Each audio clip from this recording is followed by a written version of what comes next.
Hey guys, welcome back to my channel. It's your girl Jamila and you are crafting with the penny pinching wife.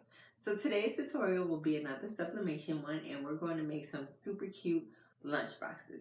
I'll have everything you need in the description box below. If you find this video helpful, don't forget to give it a thumbs up and share it with your friends. Right, as always guys, we're going to begin this tutorial in Canva. So I'm going to go over here to create a design and hit custom dimensions. And I'm going to enter 11 by 17 because that is the size of the paper that I'll be using today for this project. Then once my screen loads, I'm going to go over here to backgrounds. And I'm just going to pick this super cute red glitter background over here. And Canva has a lot of backgrounds to choose from. And if you want a glitter background, just go ahead and type glitter up there in that search bar. And it gives you all these different type of options. So now that I have my background, I'm going to go ahead and upload my SVG.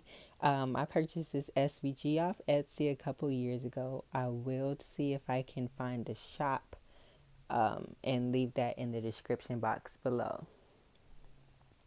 And I'm keeping this project pretty simple. So it's just the influence of a good teacher can never be erased. Now, even though the lunchbox measure is about 12 by 12, the design area is actually only about 10 inches wide and 8.5 inches long. So I'm just going to size this image down to fit those dimensions. And if you haven't already, make sure you go ahead and request to join my Facebook group. There's just 3 questions that you need to answer before you're accepted. So you can search for the Penny Pinching Wife on Facebook, okay? And we basically just share projects, help each other with projects, and bounce ideas off of each other. It's a great group of women, and I'm super proud of the way that we're all growing together. So once I have this sized and I flip it, I'll go ahead and hit download and save it as a PNG. Then once I save it to my computer, I'll just go ahead and open it up and we'll adjust a few printer settings before we actually go ahead and print.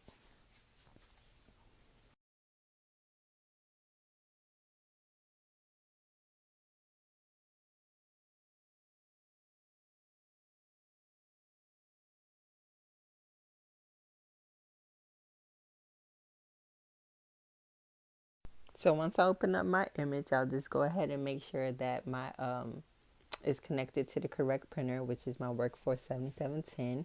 And then I'll make sure that my paper size is tabloid, and 11 by 17 size piece of paper is also known as tabloid. Make sure my paper type is on premium presentation paper matte, and that's it, and I'll be good to go and go ahead and hit print. So while this is printing, I'll go ahead and lint roll my project. Now these lunch boxes are like super linty, so make sure you lint roll it really well. And once I roll it, I'll go ahead and lay down my craft paper so that I can cover my area. Okay, cover my area and cover my project. And I'll be using 2 pressing pillows to kind of lift this lunchbox and give it an even working surface. And go ahead and pre-press it. Now my press is at 385 degrees and I did pre-press it for 30 seconds. Okay, so experiment between 385 degrees, between 385 and 400 degrees, just depending on the type of press you have. So now I'll just lay my design down, just go ahead and size my lunchbox on there, kind of position it how I want it to be. And then I'll just cover it with my craft paper that I actually found at the Dollar Tree, okay? So this brown craft paper works very well, and I got it from the Dollar Tree. It's not a super big roll, but it works if you're out of butcher paper for the moment. So again, I'll just go ahead and cover my project and press it 385 degrees for 60 seconds. And that's it. Like, super simple, super easy, and this is super cute, okay? Now, prior to completing this one, I did make a few mistakes, and I'm going to share some don'ts with you guys.